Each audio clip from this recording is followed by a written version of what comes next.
విజయవాడలోని Andhra Pradesh medical and sales representation union ఆధ్వర్యంలో ధర్నా కార్యక్రమం నిర్వహించారు. ఈ కార్యక్రమంలో సిఐటి నాయకులు ఎంఏ గఫూర్, యూనియన్ నాయకులు వెంకట్రావు, రిప్రజెంటేటివ్ పాల్గొన్నారు. ఇక ఈ సందర్భంగా ఎంఏ గఫూర్ మాట్లాడుతూ మినిమం వెజ్ బోర్డు ప్రకారం జీతాలు ఇవ్వాలని పేర్కొన్నారు.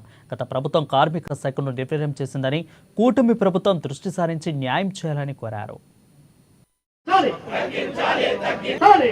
కంపెనీస్ ఇక్కడ మన రాష్ట్రంలో ఏవైతే ఆపరేషన్ చేస్తున్నాయో ఆ కంపెనీస్ అన్ని కూడా వారు ఇష్టారాజ్యంగా అంటే వాళ్ళకి నచ్చినట్టు అంటే లేబర్ లాస్ అన్ని కూడా వైలేట్ చేస్తూ అంటే వాళ్ళకి నచ్చినట్టు ఎంప్లాయీస్ మీద కూడా విపరీతమైన ఒత్తిడి తీసుకుని రావడం, యాంటీ వర్కర్ పాలసీస్ అవన్నీ కూడా ఇంప్లిమెంట్ చేస్తున్నారు. అది సో దీన్ని ఇమీడియట్గా స్టాప్ చేయాలనేసి నేను సెంట్రల్ గవర్నమెంట్కి ఫార్మస్యూటికల్ ఇండస్ట్రీలో పనిచేస్తున్న మిగతా పరిశ్రమలో పనిచేస్తున్న వాళ్ళకందరికీ కూడా ఒక నిర్దిష్ట పని విధానం అనేది ఉండాలనేసి మేము సెంట్రల్ గవర్నమెంట్కి ఎప్పటి నుంచో డిమాండ్ చేస్తున్నాం.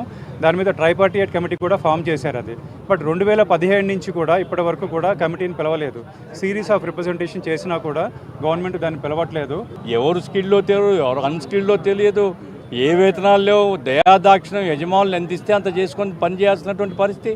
ప్రభుత్వం ఇదిగో స్కిల్డ్కి ఇంత, హై స్కిల్డ్కి ఇంత, అన్స్కిల్డ్కి ఇంత అని నిర్ణయం చేయాలా. ప్రభుత్వం యొక్క డ్యూటీ ఆ పని చేయడం లేదు. కార్మిక శాఖ మంత్రి కూటమి ప్రభుత్వంలో ఎక్కడున్నారో ఎవరు